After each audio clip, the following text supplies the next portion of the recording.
আমি তামিল হোসেন সুজন, মেহেরীপুরা সরকারি প্রাথমিক বিদ্যালয়ের চিফ। সকাল 7:30 থেকে 4:30 পর্যন্ত সঠিকভাবে ভোট প্রক্রিয়া শুরু হয়েছিল, কোনো সমস্যা হয় না। যখন কি করবে, তারা মারধর করবে, হুমকি দিচ্ছে। আপনাদের কাছে সেই আর বিচার চেয়ে আমি আমার বক্তব্য এখানে শেষ করছি। আসসালামু আলাইকুম। সকলের জন্য একটা নিরাপদ বাংলাদেশ, নিরাপদ হালুয়াঘাট, নিরাপদ ধোবাউড়া গড়ে তুলব, সেই প্রত্যাশা আমি ব্যক্ত করছি। বন্ধুগণ, আমি আমার বক্তব্য দীর্ঘায়িত করব না। পর্যায়ে ইঞ্জিনিয়ারিং এর আরেকটি দৃষ্টান্ত। পরবর্তীকালীন সরকার ক্ষমতায় আছে, নিরপেক্ষ সরকার ক্ষমতায় আছে, ভুল করবেন। আজকে দলীয় সরকার ক্ষমতায়, তারেক রহমানের নেতৃত্বে বিএনপি সরকার ক্ষমতায়। তাই বিএনপি নেতাকর্মীরা যেমন এই হালুয়াঘাট ধোবাউড়ায় শান্তি শৃঙ্খলা বজায় রাখার ক্ষেত্রে, মাদক মুক্ত হালুয়াঘাট ধোবাউড়া করার ক্ষেত্রে, চোরাচালান মুক্ত ধোবাউড়া হালুয়াঘাট করার ক্ষেত্রে, চাঁদাবাদ মুক্ত হালুয়াঘাট ধোবাউড়া করার ক্ষেত্রে তারা যেরকম কাজ করতে এক পায়ে খাড়া আছে, সেরকম আমরাও চাই প্রশাসন আমাদের সাথে যেভাবে কাজ করবে। আজকে যদি তারা ভাবে আজকে নিরপেক্ষ সরকারের অধীনে তারা কাজ করছে, তাহলে তারা বোকার সঙ্গে বাস করবেন। আপনাদেরকে মনে রাখতে হবে, বিএনপি সরকারের অধীনে আপনারা কাজ করবেন। তবে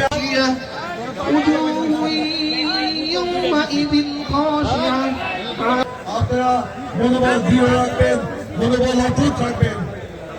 আজকে আমরা দেখতে পাচ্ছি যাকে নির্বাচিত ঘোষণা করা হয়েছে, তিনি নির্বাচনের পর থেকে যে ভাষায় কথা বলছেন, আজকে যদি আমরা একই ভাষায় কথা বলি, তাহলে হালুয়াঘাট ধোবাউড়ার মাটি অশান্ত হয়ে উঠবে।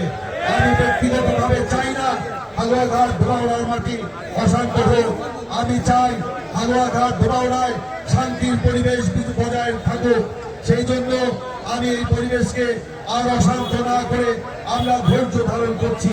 তার মানে এই নয় যে উদারতা দুর্বলতা নয়, এটা আপনারা কেউ উদারতাকে দুর্বলতা ভাববেন না। আমি তাই বলবো, আজকে প্রশাসনকে বলবো, যেখানে যেখানে এই নির্বাচনের পর সহিংসতা হয়েছে, আপনাদের দ্রুত ব্যবস্থা নিতে হবে। বিভিন্ন জায়গায় কয়েকটি জায়গায় আপনারা ব্যবস্থা নিয়েছেন, সেই জন্য আপনাদেরকে ধন্যবাদ। প্রমাণ দেওয়ার জন্য আমরা আরো একাধিক প্রমাণ পেয়েছি। এই প্রমাণ আমাদের, আমরা প্রশাসনকে বলবো, যারা দাগি সন্ত্রাসী তাদেরকে অবিলম্বে গ্রেপ্তার করতে হবে, এবং যারা নিরীহ মানুষ কাউকে আবার এই সুযোগে আপনার হয়রানি করা যাবে না। আজকে আওয়ামী লীগের সবাই যে খারাপ সে কথাও আমি বলবো না, কিন্তু যারা সন্ত্রাসী তারা এই নির্বাচনে স্বতন্ত্রের আবরণে ফিরে এসে বিভিন্ন জায়গায় আস্ফালন শুরু করেছে। আমরা স্থানীয়ভাবে তাদের ব্যাপারে সতর্ক থাকা। তখন আমাদের কাউকে ভোট না দেখিয়ে তারা ভোট গুলা গণ্যে তারা বান্ডিল করে, তারা বান্ডিল করা এক এক করে এক এক দিকে এক একটা দৃষ্টি আকর্ষণ করে বলতে চাই যে আমাদের এই হালুয়াঘাট বাংলাদেশের দরিদ্রতম উপজেলাগুলোর মধ্যে দ্বিতীয় উপজেলা, ধোবাউড়াও তাই।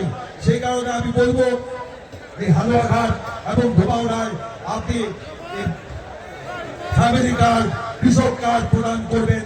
আমরা হয়তো এই সিটটি ষড়যন্ত্রের কারণে আপনাকে উপহার দিতে পারি নাই, কিন্তু এদেশের জনগণ তো আমাদের সাথে রয়েছে। এদেশের জনগণের ভোট নিশ্চয়ই ধানের শীষ পেয়েছে। যদি ধানের শীষ নাই পেত, তাহলে প্রতিপক্ষ কিভাবে এই ব্যালট চুরি করে তার ব্যান্ড বান্ডেলে ঢুকিয়ে রাখতো।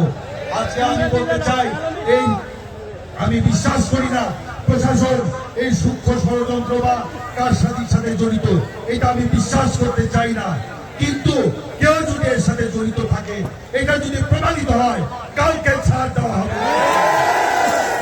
আমি তাই বলবো, আপনারা মনোবল হারাবেন না, দৃঢ় থাকবেন। হ্যাঁ, আমরা একটা ধাক্কা, তখন তারা ওইখানে বিভিন্ন রকমের এক একজনে আমাকে উল্লাপাল্লা কথা বলা শুরু করলো। যখন আরেকটা দেখলাম, তখন প্রায় শেষের দিকে আমাদের যে বক্তব্যগুলো আমরা দেখলাম বা যা ঘটনা ঘটেছে, তা থেকে প্রতীয়মান হয় আমরা ন্যায় বিচার পাই নাই।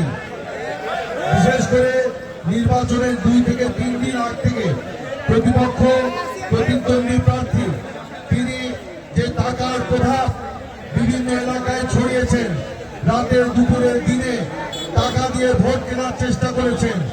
আমাদের নেতা কর্মী সহ সাধারণ জনগণ তাদেরকে ধরা উনি একটি কেন্দ্রের দায়িত্ব ছিলেন, আমাদের কেন্দ্রের এজেন্ট ছিলেন। ওনার মুখ থেকে আমরা শুনবো যে নির্বাচনী কেন্দ্রে কিভাবে ভোট গ্রহণ করা হয়েছে, এই বিষয়ে আমরা শুনতে চাই জনাব Abul Hashim member. Polling agent সে আমাকে বলতেছে আর কোনো সমস্যা নাই, তারা বিভিন্ন